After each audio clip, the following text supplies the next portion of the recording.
Hello दोस्तों, welcome to my channel. मेरा नाम है अभिषेक और मैं आज आपको सिखाने वाला हूँ ऑपरेटिंग सिस्टम, जो कि आपके थर्ड ईयर डिप्लोमा इंजीनियरिंग के सिलेबस में आता है।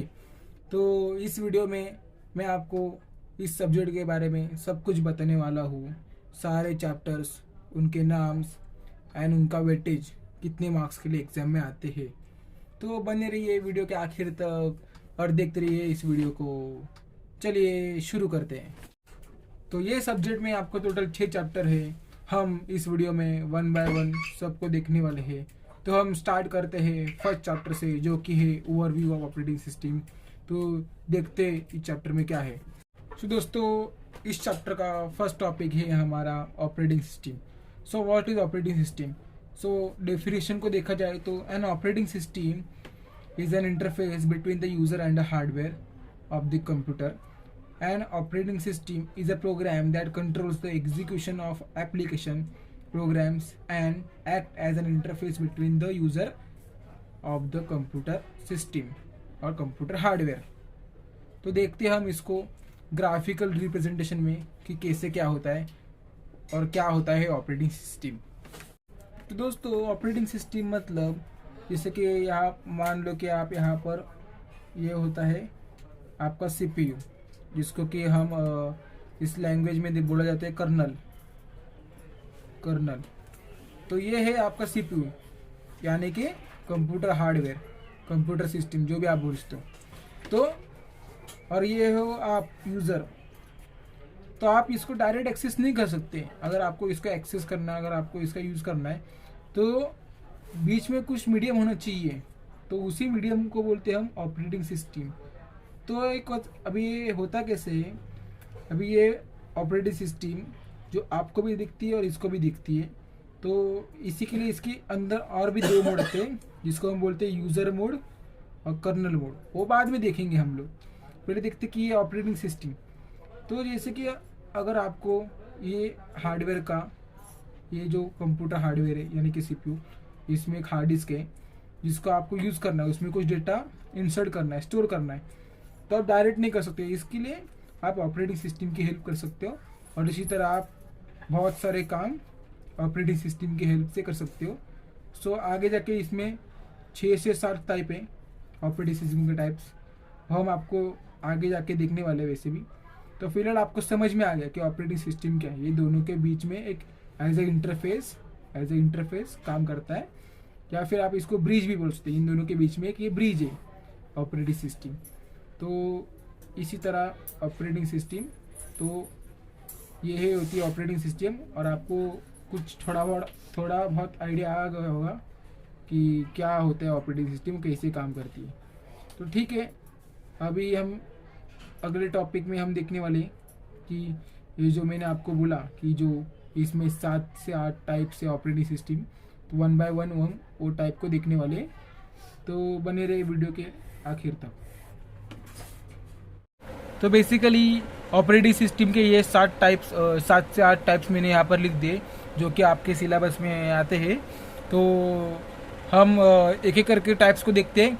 लेकिन टाइप्स को देखने से पहले मैं आपको बताना चाहता हूँ व्यूज़ ऑफ ऑपरेटिंग सिस्टम। ये हुआ तो आपको टाइप्स इजीली समझ में आएंगे।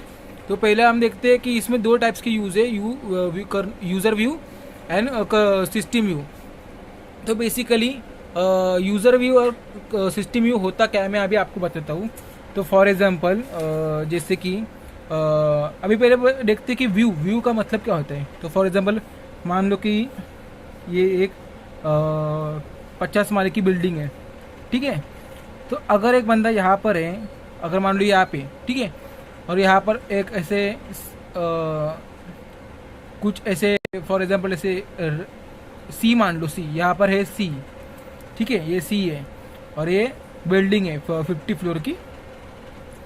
तो आप अभी ग्राउंड फ्लोर पे हो या फिर आप फर्स्ट फ्लोर पे हो अभी, तो यहाँ से आपका व्यू अलग रहेगा। अगर आप टॉप फ्लोर पे गए तो यहाँ से आपका व्यू अलग रहेगा। तो इसी को इस लैंग्वेज में बोला जाए तो ऐसे ही होता है कि यहाँ से अगर आप देखोगे व्यू अलग होता है, यहाँ से आप देखोगे व्यू होता है अलग होता है व्यू, ठीक है। तो जैसे कि अभी हम आ गए, तो यूज़र व्यू और सिस्टम व्यू होता है। तो यूज़र व्यू मतलब क्या होता है जैसे कि ऑपरेटिंग सिस्टम जो है, अभी हम पढ़ रहे हैं ऑपरेटिंग सिस्टम। तो ऑपरेटिंग सिस्टम फ़ोन में भी हो सकती है, आपके पीसी में भी हो सकती है, और आपके टैबलेट में भी हो सकती है। तो हर एक जगह पर अलग अलग ऑपरेटिंग सिस्टम होती है। तो हर एक का पर्पज़ अलग होता है, या फिर हर एक का जो होता है ना व्यू। अभी हम यूज़र, अगर आप फ़ोन यूज़ कर रहे हो, तो आप अलग बिहेव करोगे। अगर आप पीसी हो गए तो यहाँ पर डबल क्लिक, राइट क्लिक, मतलब ऐसे ही फंक्शनलिटी होती है। यहाँ पर बैक बटन होता है, रिसेंट बटन होता है, यहाँ पर अलग होता है, और यहाँ पर अलग होता है, जेस्चर्स होते हैं। तो इस टाइप से यूज़र व्यू का हर एक ऑपरेटिंग सिस्टम को देखने का अलग अलग व्यू होता है। तो मैंने यहाँ पर है ना अभी नोट्स बना के रख दिए, आप देख सकते हो। ये मेरे खुद से लिखे हुए नोट्स है जो कि मैंने कॉलेज में लिखे हैं। तो यहाँ पर आप इसका स्क्रीनशॉट निकाल लो अगर आपको चाहिए होगा तो यहाँ पर, या अगर आप एक बार पढ़ लोगे ना तो अपने आप आपको समझ में आएगा कि क्या है। तो जैसे कि पहले पता है कि, तो पहला पॉइंट तो ये है कि यूज़र व्यू में ये पॉइंट है कि the user view is depend on the system interface that is use by the user. बराबर है। जैसे कि मैंने अभी आपको बताया, हर एक में अलग अलग ऑपरेटिंग सिस्टम चलती है। तो हर एक का अलग अलग यूज़र इंटरफेस होगा, UI जिसको हम बोलते हैं। तो हर एक इंटरफेस अलग अलग होता है। तो पहला पॉइंट तो ये रहा। फिर दूसरा पॉइंट क्या आता है? दूसरा पॉइंट आता है कि if the user is using personal computer, the operating system is largely designed to make the interaction easy. Some attention is also given to the performance of the system, of the operating of the system, but there is no need for operating system to worry about the resource sharing because their personal computer uses all the resources. इसका मतलब क्या होता है? For example एक user है, ये इसका personal computer है, ठीक है। तो अगर ये इसका पर्सनल, ये इसको डेस्कटॉप बोल लेंगे, ये है डेस्कटॉप, ठीक है। ये हो गया इसका CPU हो गया, फिर इसका कीबोर्ड, मतलब इनपुट आउटपुट डिवाइसेस इसके है, माउस, कीबोर्ड, ठीक है। तो इधर एक प्रिंटर है, इधर एक स्कैनर, ठीक है। तो बेसिकली क्या होता है कि ये यूज़र है, तो ये जो रिसोर्सेस है, ये प्रिंटर एक रिसोर्सेस है, ये स्कैनर है, इसको रिसोर्सेस बोलते हैं, इसको रिसोर्सेस हम बोलते हैं। तो ये अकेला इसको यूज़ करता है, ये इनको शेयर करने की ज़रूरत नहीं है। तो जो ऑपरेटिंग सिस्टम जो होती है CPU के अंदर, जो लोड होती है रैम में, CPU के अंदर, उसको टेंशन लेने की ज़रूरत नहीं है इन दोनों, क्योंकि इनको खाली एक ही बंदा यूज़ कर रहा है, जो कि है मतलब ये जो रिसोर्सेज है ना, ये शेयर नहीं हो रहे किसी के साथ। अगर आप अपने कोई भी लैब में जाओगे जहाँ पर मल्टीपल कनेक्टेड कंप्यूटर है, तो multiple PC are connected to one CPU। So ये CPU हर एक को रिसोर्सेज दे रहा है। जैसे कि आप स्कूल में होता है ना, प्रिंटर होता है, वो प्रिंटर को सभी PC कनेक्ट हो रहे हैं, सभी एक ही प्रिंटर को यूज़ करते हैं। तो वैसे हो गया। तो बेसिकली जो पहला पॉइंट है ये वाला, यही बताना चाह रहा है कि आपके जो रिसोर्सेस है वो किसी से शेयर नहीं होते, इसलिए आपका जो ऑपरेटिंग सिस्टम है वो आपको 100% फोकस, या फिर 100% वो आपके ऊपर ही रहेगा, आपको फोकस देगा, ठीक है। तो बढ़ते अगले पॉइंट की तरफ। तो नेक्स्ट पॉइंट मैंने बताया, if user is using system computer. हाँ देखो, अभी ये पॉइंट देख लो आप, ये थर्ड पॉइंट देख लो, ये वाला, ठीक है। तो इसका मतलब क्या बनता है? इसका मतलब ये बनता है कि अगर जैसे कि वही एक कंप्यूटर लैब है जिसमें मल्टीपल PC है, मतलब मल्टीपल स्क्रीन है, और वो सभी वायर के थ्रू एक ही CPU से कनेक्ट होते हैं, जिसको हम बोलते हैं ऐसे super computer, super frame, main frame, ठीक है। तो और इधर एक ही रहेगा प्रिंटर, एक ही प्रिंटर रहेगा, एक ही स्कैनर रहेगा। तो ये जो रिसोर्सेस है ये CPU को सबको देना चाहिए, इक्वली सबको देता है।